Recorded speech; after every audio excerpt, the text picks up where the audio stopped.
Oi, gente bonita! Estamos aqui para mais um Teatro a Conta Gotas.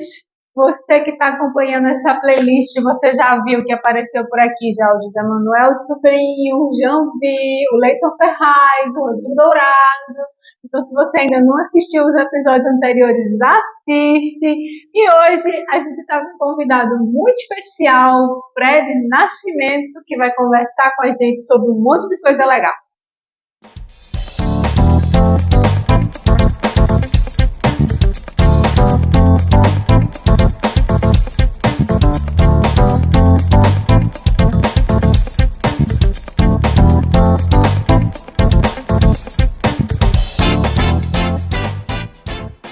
Bem-vindo, Fred! Obrigado pelo convite. Acho ótimo estar aqui, né? Sempre temos algumas coisas para conversar e sempre tem coisas que ninguém nunca soube que precisa saber. Hoje vai ser um dia de muitas revelações, minha gente.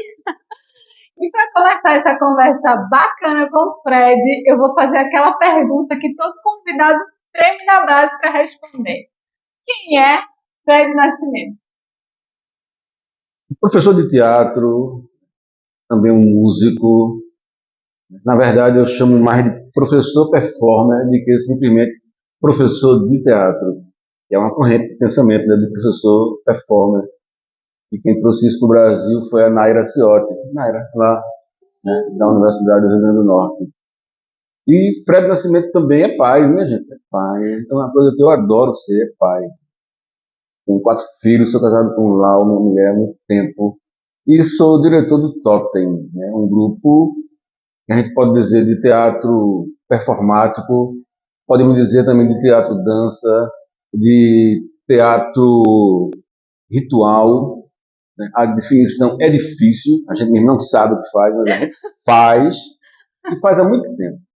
O Totem é de 1988, portanto a gente tem 36 anos de estrada. Eu também tenho uma história, né, na arte educação, no teatro educação. Não só em sala de aula, em muitas escolas, mas durante quase 30 anos como professor formador da Secretaria de Educação do Estado de Pernambuco. Caramba, ó, minha gente. Fred Nascimento também tem. Tem história, viu? Tem história. Tem um bloco de carnaval chamado Boi e Cara de Sapo, que é anterior ao Totem, é mais antigo do que o Totem. É. Essa eu não sabia. É.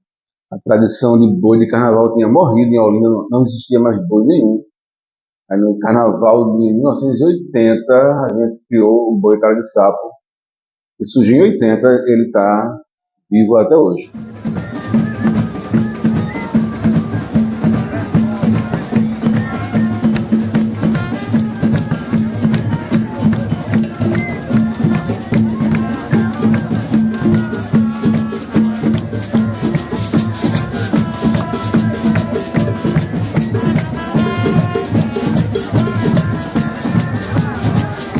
O Fred também é carnavalesco. Fulião. Fred, já que você começou falando do Totem, né? O Totem é um grupo que é referência aqui na cidade. Eu acho que quem não conhece o Totem ainda, a partir dessa entrevista, vá conhecer, procure o material do Totem, vá assistir o Totem ao vivo. E aí, eu queria saber quando e como surgiu o trabalho de vocês, né? Como grupo. É uma bifurcação de duas histórias. Porque na década de 80, no ano de 83 e 84, nós tínhamos um bar lá em Olinda, eu lá junto com alguns amigos, né, éramos uma sociedade, e esse bar chamava-se Abraxas. No Abraxas surgiu um grupo de performance, a gente não se considerava um grupo de teatro, era um grupo de performance, em 83, chamado Trem Fantasma. E no Trem Fantasma, né, aconteceram inúmeras experiências, né, performáticas, muito próximo, né, do que era o teatro experimental, do que era o teatro de grupo, o teatro feito com um coletivo, só que não era formado por atores e atrizes, tinha gente de toda qualidade. Jornalistas de música, artistas plásticos, gente de dança, gente de teatro também. Enfim, e o Trem Fantasma, a sede do Trem Fantasma era o Abraço. E lá aconteceram muitas festas, muitas noites de proesia, era proesia com Z, porque era uma proeza que a gente fazia, de reunir centenas de pessoas para uma noite de poesia e performance. Era muito interessante nesse período. E esse Trem Fantasma caminhava junto com o trabalho que eu fazia como professor de teatro do Colégio Estadual de Olinda, né, que era na Cidade Alta. O Estadual de Olinda ficava no Bonfim, ainda existe, está lá. Né? E o Abraxas ficava na Ribeira, bem pertinho do Abraxas. E eram duas coisas em paralelo. Né? Nesse grupo de teatro eu comecei a fazer experiências trazidas do Trem Fantasma. Então eu fazia um teatro de escola que já era um teatro experimental bem performático. E eu comecei a chamar o grupo de Totem. Não que eu quisesse chamar, porque um dia eu tinha dividido o grupo em pequenos grupos, 3 pessoas, para eu estudar, né, teóricos, Peterbrook, Grotowski, Arthur, não sei quem, não sei quem. Aí uma das meninas disse, se a gente colocar essas cabeças uma em cima da outra, forma um totem. Aí todo mundo, totem! Aí era o totem da escola, né, um grupo de escola. Quando eu saí, né, dessa escola estadual de Olinda e fui trabalhar no DEAC, isso pela Secretaria da Educação, né, que era um departamento de cultura que a Secretaria mantinha para a formação de professores. Eu fui para lá para ser professor formador, foi o meu primeiro passo fora da sala de aula. Aí o grupo ficou comigo, não inteiro, mas algumas pessoas ficaram comigo. E eu tinha o Trem Fantasma, que era do Abraxas, né? Tinha surgido no Abraxas, né? Tinha surgido lá, Abraxas não existia mais, e o Trem Fantasma tinha remanescentes, algumas pessoas. E o Trem Fantasma também funcionou muitos anos, 5 ou 6 anos, como uma produtora. A gente produzia algumas festas, alguns eventos. Aí o Trem Fantasma começou a produzir este totem ainda bem amador. Só que com o tempo foi havendo uma fusão. Né? Era o ano de 88, mês de agosto, quando a gente fez uma ata, né, institucionalizou, todo mundo assinou, criando um totem que não era mais o grupo da escola, aí virou o totem que a gente conhece hoje. Então a pré-história da escola foi uma gênese, né? Só que o Trem Fantasma também foi uma gênese do que veio a ser o totem, né, como a gente conhece hoje, porque foi uma fusão. Então Lau não era do grupo da escola, Lau era do Trem Fantasma, tá entendendo? Enfim, aí o totem surgiu assim, da fusão dessas dois afluentes que formou o novo rio. Né? E vocês têm esse trabalho, então, desde a gênese do grupo, que é trabalhar com performance, né, Fred? E esse conceito de performance, às vezes, é um pouco confuso para quem é da área, para quem não é da área. E eu queria que você explicasse um pouquinho para a gente o que é performance e o que ela se diferencia ou não se diferencia do teatro dramático, que é esse teatro mais convencional que a gente conhece, né? Olha, eu não sei definir performance. Não, performance é um negócio assim, né? Mas veja bem, né, dentro da história da arte, ela surgiu, né, historicamente, digamos, no início do século XX, com aqueles grupos revolucionários, né, do ponto de vista da estética, né, os dadaístas, que faziam performance, os surrealistas, isso lá na Europa. Enfim, e essas ideias de performance, elas foram chegando no Brasil muito tardiamente, mas sempre com uma veia muito ligada a poetas, principalmente artistas visuais, né? Na época, artistas plásticos e tal. Só que ela, dentro do campo das artes cênicas, por exemplo, o Renato Cohen diz, quando o artista plástico está pintando o quadro no ateliê, ele não está em performance. Mas se ele vai pintar o quadro numa praça, ele está em performance, porque ele está ocupando um lugar cênico. Isso é um princípio. Então, dentro do que a gente faz, né, no totem, como a gente não busca, né, o caminho de interpretar textos dramáticos, né, de montar encenações a partir de um trabalho que foi criado por um dramaturgo, a gente não tem como perspectiva interpretar personagens. Isso é a primeira coisa. Certo? Então, nos laboratórios é que são levantadas as personas.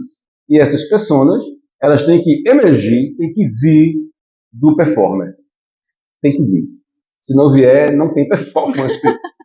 Só que a gente faz um trabalho que é com um grupo grande. Então, Sim. dentro do trabalho do Totem, tem as performances individuais e tem as coletivas. Aí vai depender do tema, vai depender do que a gente está trabalhando. Por exemplo, o último trabalho agora, Itaê Otá, né? O foco principal é a decolonização. Sim. Mas, a partir de Ita, um trabalho de 91, foi parte da minha dissertação, e Cosmopolita, que está lá no livro. Então, o encontro de um corpo primitivo, animalesco, com um corpo contemporâneo, né, de cidade grande, né, de caos, por isso que é Cosmopolita. Isso gerou uma pesquisa, e graças foi aprovada, gerou Itaeotá. Então, em Itaeotá você vai ter o corpo cosmopolitano, mas como mote principal é a decolonização, esse corpo faz uma volta Sim. para um corpo, né, mais primitivo, mais animalesco, mais humano. Porque o humano assim, perdeu a noção de que ele é um bicho, né, de que ele é um animal. Sim.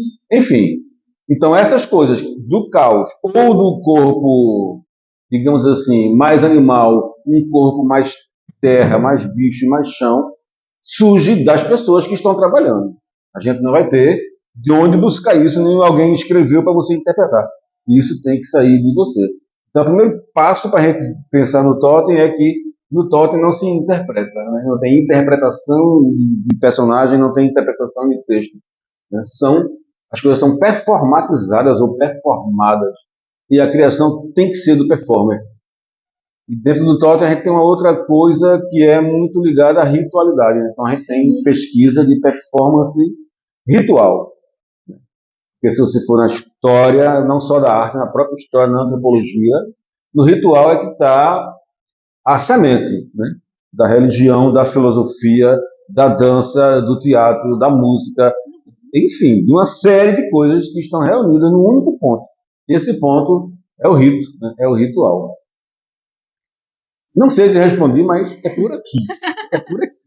Então é isso, né, minha gente? O Totem é toda essa mistura de performance, teatro ritual e imagino que tenha sido uma coisa muito inovadora na época, né? E acho que até hoje em dia deve causar muito estranhamento, né, Fred, quando vocês se apresentam.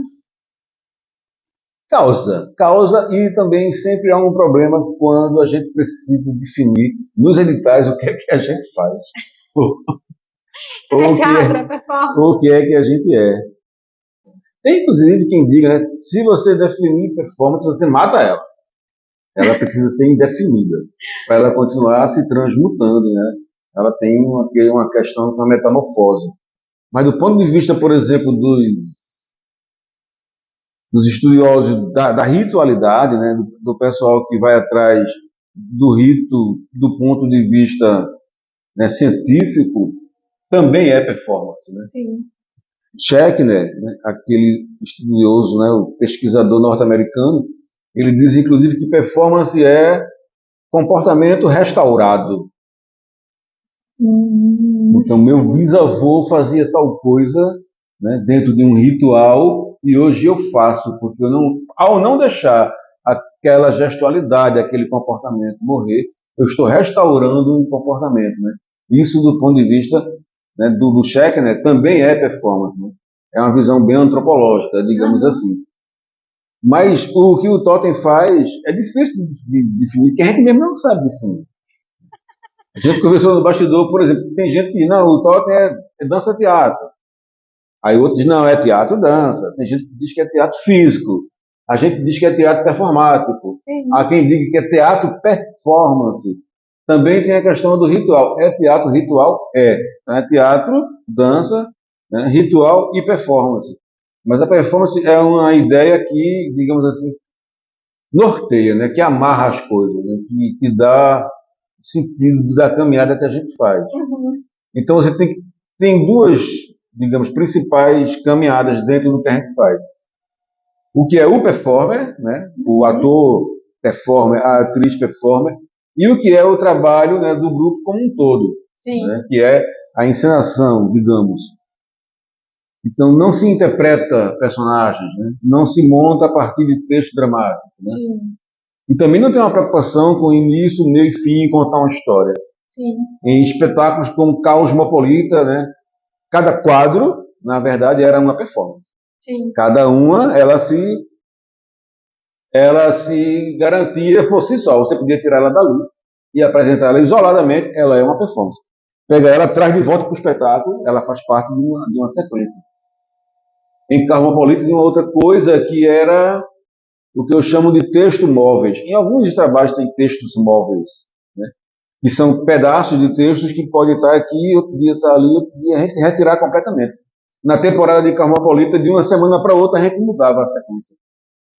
Quem assistia numa semana, a outra via outra coisa. Porque a sequência das performances era mudada. E teve algumas que a gente trocou, tirou completamente e botou uma nova no lugar. Poxa, É bem isso. Então tem essa questão da metamorfose, sim, né? sim. E aí você estava dizendo que tem uma coisa que é o personagem, né? Se vocês não constroem, não trabalham a partir do personagem. É verdade, porque se você pega um personagem, por exemplo, quando a gente vem, vamos pensar em personagens Stanislavski, concordo com tudo que ele fez, com tudo que ele diz, quem faz está dentro de um processo e está dentro de uma proposta, né? A gente só Sim, não faz. É o quê? É você pegar o personagem que está ali dado, ele tem passado, né? Ele tem uma estrutura psicológica, ele tem um tal tipo de comportamento, e o ator vai tentar, com o seu trabalho da vida, aquilo ali. A gente não faz isso, a gente faz um trabalho para levantar personas, e quem levanta a persona é o próprio performer. Então, se o performer não for capaz de levantar, de fazer emergir, né, da sua lembrança, né, do seu sonho, do seu devir, ou de tirar de qualquer outro canto uma persona, ele não vai para a cena, ele não vai para a performance, ele tem que esperar um momento de fazer isso. Inclusive, né, dentro dessa história de oficina e de formação, quando a gente faz a oficina Corpo Ritual, que acontece de 2 em 2 anos, sim. né, as pessoas precisam levantar uma persona. Hum, Precisam. Então, é 2 meses de trabalho para que uma persona venha na tona, né? Ela suja, e aí vem o trabalho de você burilar aqui, né? Repetição, com tudo que qualquer trabalho tem. sim, Fazer de novo, burilar, né? Deixar bem redondinho, etc. É um trabalho que, mesmo que ele venha, digamos assim, de uma maneira até certo ponto espontânea, sim, mas é um espontâneo que é instigado para que ele aconteça, e ele depois tem que ser trabalhado esteticamente. sim. Né? Tem que ser trabalhado. Aí você vai pensar em tudo, né? Você vai ter figurino, você vai ter, né, luz, maquiagem, trilha sonora, tudo, tudo, tudo, tudo. Enfim, então você tem o performer que levanta uma persona e você tem as performances coletivas, né? Sim, Quando você reúne muita gente. Mas dentro da coletiva, a criação de cada um é com ele. individual. É individual.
Então é isso, minha gente bonita. Para quem não sabe, esse aqui é o Teatro a Conta-Gotas, que é uma playlist que a gente tem aqui no YouTube, que nessa segunda temporada é uma temporada só de entrevistas. Então a gente já passou por aqui o Jambi, que trabalha com palhaçaria, já passou por aqui o José Manuel Sobrinho, o Leidson Ferraz, o Rodrigo Dourado.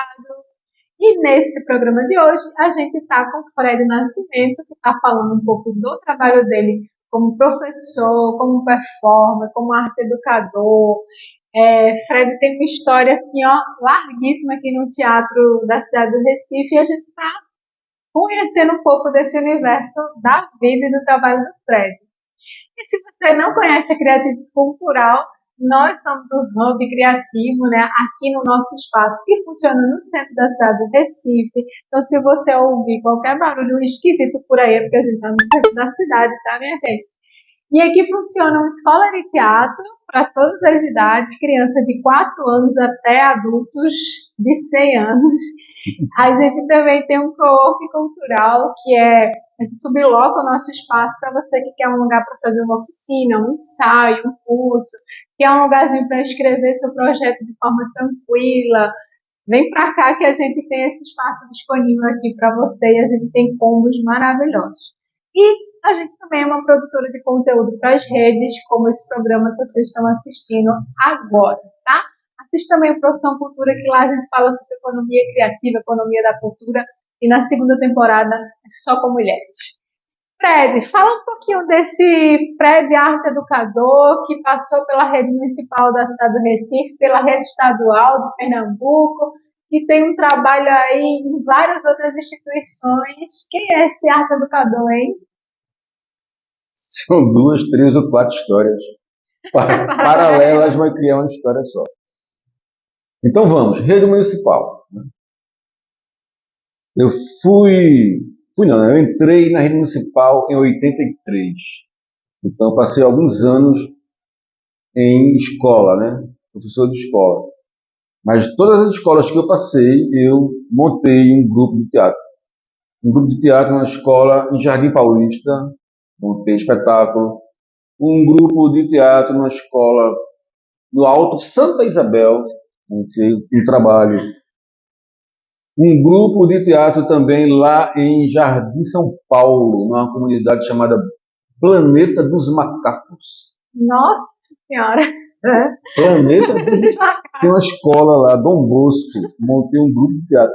Enfim, depois de um tempo eu passei a ser coordenador da rede, mas foi um negócio rápido, 2 anos.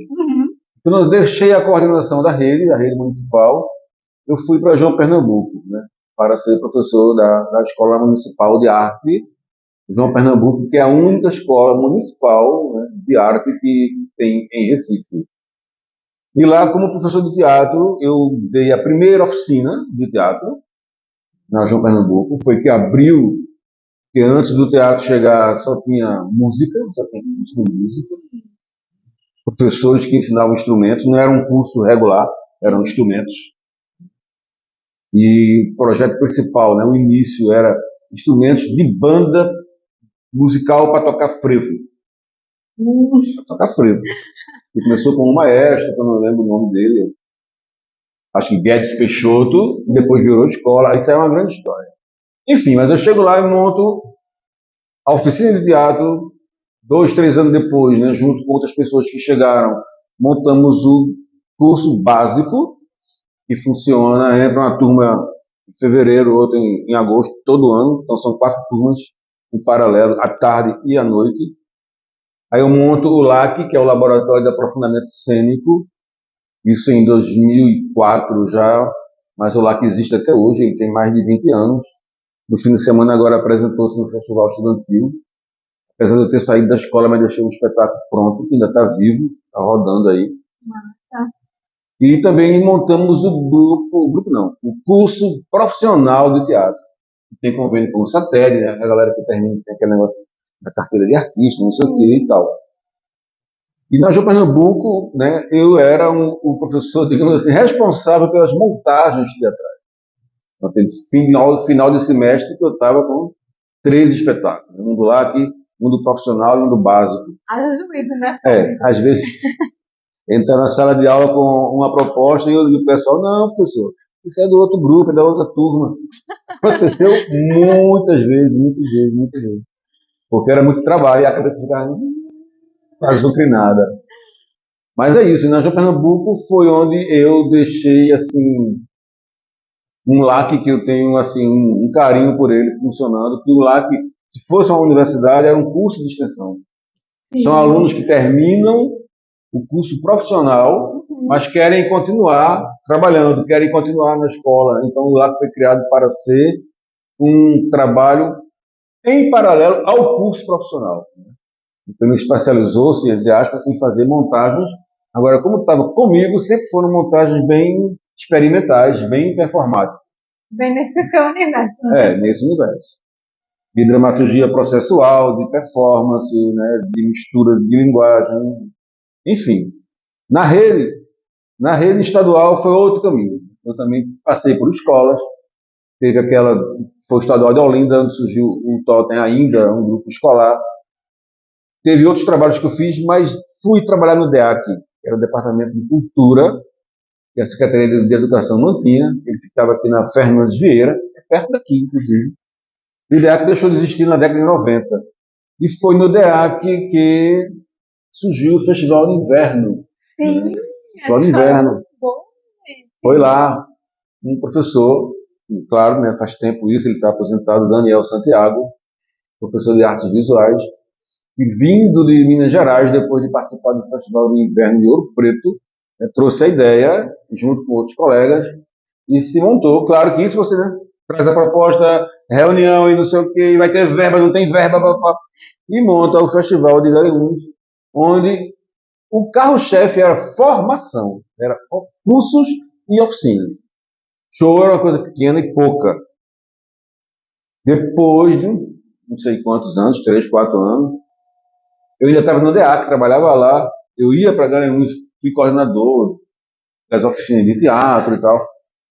Mas aí uma pessoa, né, uma profissional que era da rede, mas trabalhava no DEAC, ela foi transferida para a Fundarp e por força política que ela tinha, ela leva o festival para a Fundarp. Secretaria de Cultura e Fundarp não são, né, digamos assim, os pais ou o pai e a mãe do Festival de Inverno. Né? Quer dizer que a mãe é a Secretaria de Educação. De Educação, exatamente. Eles, não foi nem adotada a criança, foi tomada da verdadeira mãe. Mas se deu bem, né? Tá tudo certo.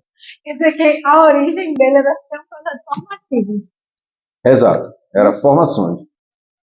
E dentro da secretaria eu passei aproximadamente 30 anos como o professor, né, que trabalha preparando formações para professores. Né? Também dando formação, mas coordenando encontros, não só em Recife, mas também em muitas regionais, né, que ficam em cidades do interior. Isso durou 30 anos. Eu passei 40 anos na rede estadual, entre sala de aula e não sala de aula, né, coordenador disso daqui. Enfim, e a outra parte são pequenos trabalhos que eu fiz em universidade. Eu digo pequenos que nunca foi coisa longa, né? Curso de pós-graduação na FAFIRE, que era o curso de psicodrama. Curso de arte e educação, formação de arte educador, mas pós-graduação na URCA, do Ceará. Passei quase 3 anos, porque tem uma greve enorme, mais de 6 meses na Federal, no tempo que eu estava como substituto. Aí passei quase 3 anos como substituto na Federal, aqui de Pernambuco. Trabalhei na FAFIRE, no curso de cultura pernambucana. Enfim, trabalhei em algumas faculdades. E, além disso, tem as oficinas e cursos que a gente faz com o Totem, né? O Totem teve um espaço no Pátio de São Pedro, onde aconteceram muitos cursos. Sim. Isso faz quase 20 anos, como aqui. Né? É um trabalho que a gente alugava espaço para outros grupos. A Chegada da Prostituta no Céu, de José Manuel, não, de Manuel Constantino, foi montado no Espaço Totem. Né? Eles ensaiavam lá e a gente dava curso lá, teve muito curso lá, muito. Esse espaço acabou. Há 10, 12 anos atrás, a gente tinha um Espaço Totem na Cruz Cabugá, na Avenida Cruz Cabugá. Também aconteceram muitos cursos lá. E nós desenvolvemos o que a gente chama de pedagogia, né? Pedagogia da performance. Sim. E essa pedagogia da performance é que encaminha, né, nossas oficinas e cursos. Então, isso rola dentro, né, de congressos, de convites que aparecem, como lá ela hoje está dando uma oficina dentro de um projeto aqui de Recife. E como todo mundo hoje, né, do Totem, é arte educador, né, essa veia, né, da pedagogia da performance, da arte educação, faz parte do grupo, né? Não só montar, não só o espetáculo, não só se apresentar, mas também esses trabalhos de formação, né? A partir dessa ideia de oficina, né, baseada na pedagogia da performance. Eu acho que eu tinha falado, tu ia falar, Quer né? dizer que na sua gênese você é um arte educador, né? Um professor, formou um monte de gente aí no meio do mundo. Exatamente. E tem eu tinha falado antes, né? Uma história do Totem que, assim, que não vem a público, né? Que não sai em jornal, é o que se faz dentro de congresso, né? De seminários, etc. A gente já foi para São Paulo, para outros estados, Salvador, né? Na Bahia, Fortaleza, Natal, não para festival de teatro, mas sim para congresso, né? O pessoal de antropologia, de sociologia, de psicologia, principalmente ligada à arte terapia, porque tem gente no grupo que é arte terapeuta, já teve outras pessoas que saíram que também eram da arte terapia. Então sempre tem um pé na psicologia, Sim. sempre tem um pé na antropologia, na sociologia, enfim. Então a gente tem um circuito de congressos e seminários e tal, que não é o do teatro, né? Onde é que está? Está no Teatro Real? Tá? Não. Tá em outros campos, né? Em outros lugares também. Espaços interdisciplinares, né? Exatamente. É de história que pouca gente vê. É essa história que pouca gente vê, né, Fred? Do trabalho que o Totem faz aí por vários circuitos, eu vou dizer alternativos, assim, porque não é o teatro, né? São esses outros circuitos que vocês conseguem ter espaço que pouca gente tem. Uhum. A gente está chegando aqui no final desse programa, eu tenho certeza que você está fazendo mais do outro lado, porque a conversa está muito boa. Então, se você tem algum comentário, alguma pergunta, deixa aqui embaixo, porque depois a gente pode responder. Se eu não souber responder, eu vou mandar para o Fred, vou perguntar para ele. E aí, Fred, como é que você enxerga atualmente o mercado cultural da cidade do Recife? Você acha que a gente tem mercado? Ou hoje ainda está muito desestruturado?